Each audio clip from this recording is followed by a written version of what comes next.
I'll do. Hey up! So, as promised on my channel, which would have been last night actually, I only put that video up, is the first of AnJ Review.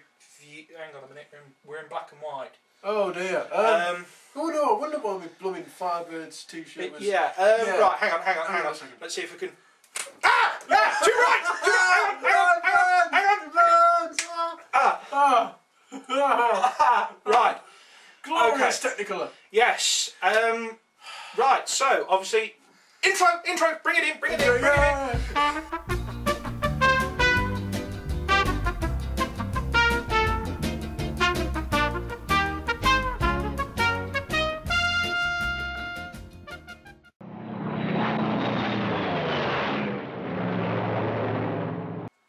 So yes, the first AnJ Reviews, as promised, is of a military nature, and it is the bridges at Toko. Which is set...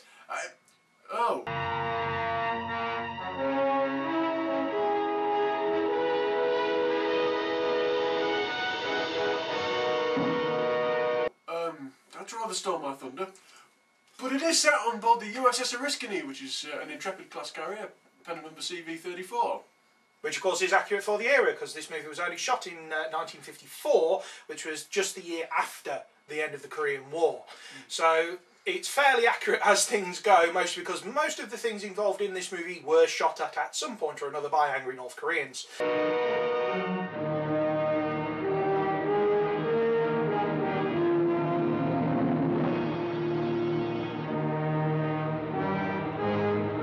Ship the Savo Island. It's not the Savo Island. Ship the Savo Island.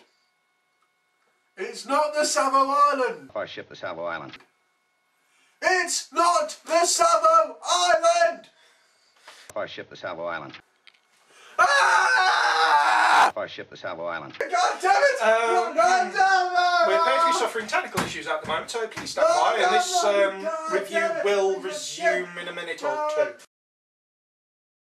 What's called this ship? Oh, that's the Essex. Oh, it is the Essex. The film is based on the novel by James A. Michener.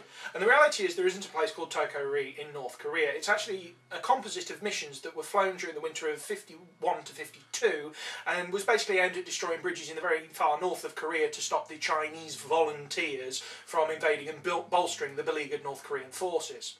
In the book, they use these, which are McDonnell F-2H Banshees. In the film, they have this.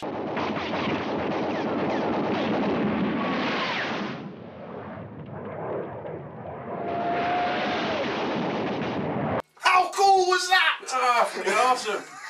So, yes, it's quite an odd movie, to be perfectly honest. When you watch this, it's very much of the sort of 50s tradition in which people were quite, well, they enjoyed killing off the heroes. Yeah. Which is a little unusual, of course, to us these days when we're used to people like John McClane and Rambo killing everybody else. Yeah. But then, of course, you do get cool moments like this. Yeah.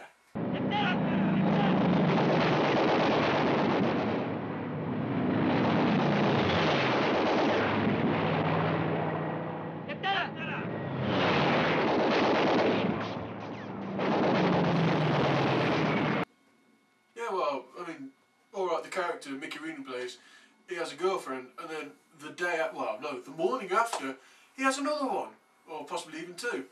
And the character is just a real womanizer. Yeah, he is, but so was the actor. Ah. It's alright, he's dead now. I mean, you know, we could probably get sued by his... oh dear, his estate couldn't sue us. Yeah. He was a really nice guy. Yeah, he was a really nice guy, yeah. Cool, yeah. But yes, so as it goes, yes, of course, you know, an excellent performance by Grace Kelly as ever in playing sort of this moody wife character that worries about her husband the entire time. And then of course you have William Holden's character, who starts off as pretty much a regular fighter pilot. He's doing his bit, and then slowly as his liberty leave continues, he becomes a prisoner of fate. He becomes resigned to what is going to happen to him. He's going to the bridges, and you can tell from pretty early on when he starts to realise it that he's going to die by the end of the movie. And he does so actually in a pretty dramatic fashion. There's a lot of gunfire involved, which is pretty cool. Yeah. But it is all part of what is effectively the only action sequence in the movie. as we define it as an action sequence. That's perhaps something that I should say. There is obviously the action on the carrier to begin with, which, I mean, the accuracy of it, you can't fault it at all. He knows all the technical details behind that. There is another movie that we will draw comparisons with, hopefully in a later review, which will be the Final Countdown, and about the similarities between the starts of the movie and various other bits and pieces like that. Now, this being a 50s war movie, the enemy is, of course, the North Koreans, and the film basically portrays them as the archetype of bad guys. They have no backstory, they're just there to kill the main characters, and they do that very well. They just overwhelm them with grenades and machine gun fire. I mean, they even shoot down the Rescap helicopter, and you know, the Sky Raiders and the Panthers, they provide all the fire support that they can, but there's still not enough to beat off quite a large amount of troops. Ultimately, though, it is a pretty decent action sequence, but it does suffer that us and them mentality. And this happened a lot from basically the end of the war onwards. It was mostly because the politics behind it. They needed to ensure that the communists were basically the faithless bad guy. That way you keep people focused on fighting the enemy rather than wondering about, like today, where we have the other problems, about who they are and what they do. Now, obviously, that makes our dramas perhaps arguably richer these days, but then you lose some of the concept of the good versus evil, which, of course, is beautifully and simply shown in this movie. One slight problem I've got with the end sequence is the fact that, this is a technical note, I'm slightly going off track, but the fact is that when Brubaker gets hit, the instant you get hit in situations with aircraft, you are supposed to apply full power and climb rapidly. What he does is glide out the target area and just stay at normal cruise setting.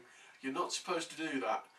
I mean, alright, he could have been shot down by enemy fire, but as seen in the sequence earlier in the film, they're shown flying at least 15,000 feet medium altitude, and there's no flak whatsoever.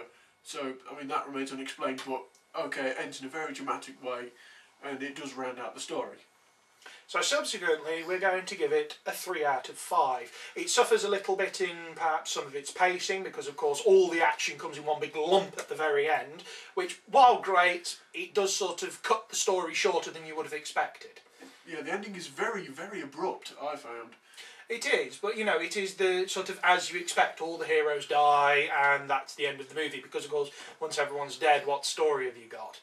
So yes, as I said, 3 out of 5 for this one.